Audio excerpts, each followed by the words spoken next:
Hello, I'm Huon Hooke, and this is The Real Review, and today we're talking to Ian Hongell, Chief Winemaker at Torbreck Vintners in the Barossa Valley. And Torbreck, of course, is one of The Real Review's top wineries of Australia for 2021. Welcome, Ian, to The Real Review. Thanks, Huon. Great to be here.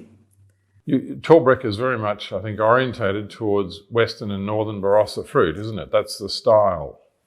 Yeah, so we tend to have vineyards that run both ridges of the district. So whether it's the western side of the Barossa, from essentially Lyndoch through to Ebenezer, our vineyards are populated along that ridge. And then we have also vineyards running along the eastern ridge of the Eden Valley, which is the drier, stonier side. So the wines we try to create off those two sites, even though it's very different geology, we're really just trying to get that tension come out of their soils, and the naturally depleted nature of those soils and those rock formations tends to give lower yields and higher density wines with great texture, which is very much what we're about.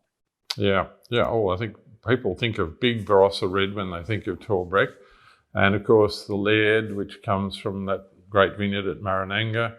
That's the classic, I think. And Runrig, I think, is pretty much focused on that area too, isn't it? Yeah, I think there's, there's no question we make a bigger style of wine relative to many other producers in our district, but it's really paramount in what we do that the wines themselves have a balance. So they are bigger, but we do still want to sort of really achieve balance and vibrancy and freshness. Now, albeit that in a bigger style, that's really important that attributes of oak and tannin and extract and acidity and ripeness all sit in harmony. And to me, that's very much about the art of what we do, and that's sort of stemming from the sites that we're producing fruit from. Yeah, I think that's, to me, that's been the change in Torbreck. The development of Torbreck over the last 10 or 15 years is towards powerful wines, but with freshness and vitality. And that's something that isn't always easy to do in the Barossa, especially during those drought years, I guess, that you've... Yeah, absolutely. And, you tend to find yourself managing things like fermentation duration, time in oak and percentage of new oak in those dry years. They tend to be quite critical points of reference when you're making wine, that you need to understand that the composition of the must change, and so you often need to just pull those things back, and vice versa in a cooler year like 17. The question that we're asking everybody is that if there was one factor that you would put down to the quality of your wines across the board, what would that be?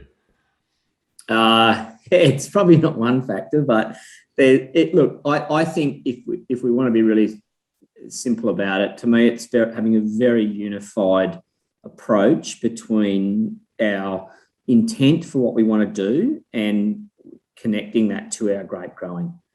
I think that we have a single-minded focus on the type of fruit we want to grow with an intent to create a certain style of wine.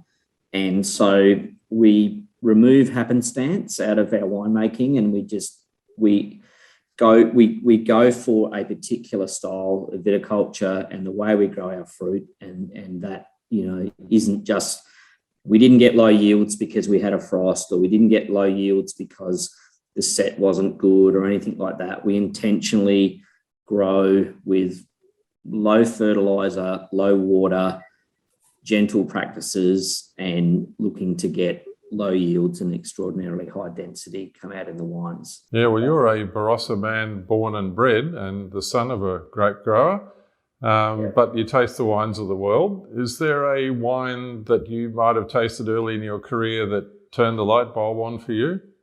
Oh, look, it's I was lucky quite early in the piece to experience the Lalas from Gigao, and I think that those wines resonate very strongly with the type of wines that I seek to make and that I'm inspired by. And use of co-fermentation, use of multi-site blends, and then obviously single site wines, to me really typify what we're about. And I think they are, and also courage and oak maturation and age release, that there's not a rush to produce these wines. And I think there's great sentiment in the way those wines are made, what they're there to represent, that I find quite inspirational.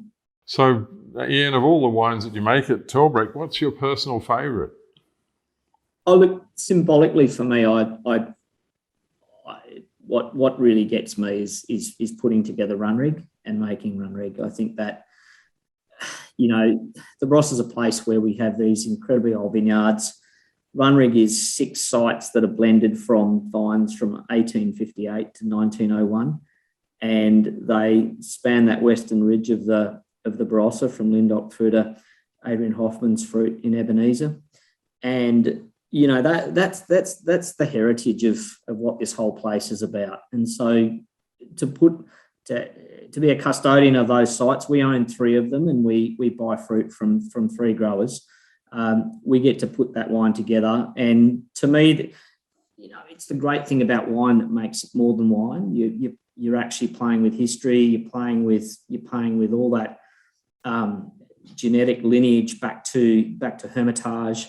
And you really, we're holding something that's very, very special. So that wine to me is more than just wine.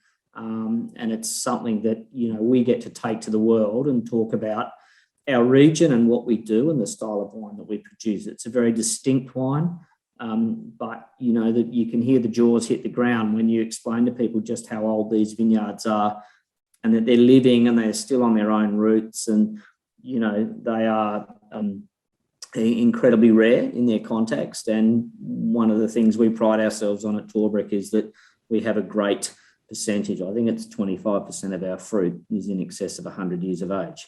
So it's very high indexing on extraordinarily old vineyards. And of course, there are legions of fans of that wine, just like the Grange fans and the Hill of Grace fans. There are people who just live and breathe Runrig.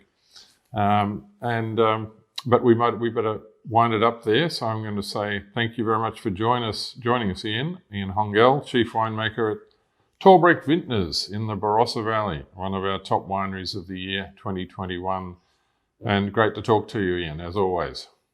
Thanks very much. Take care.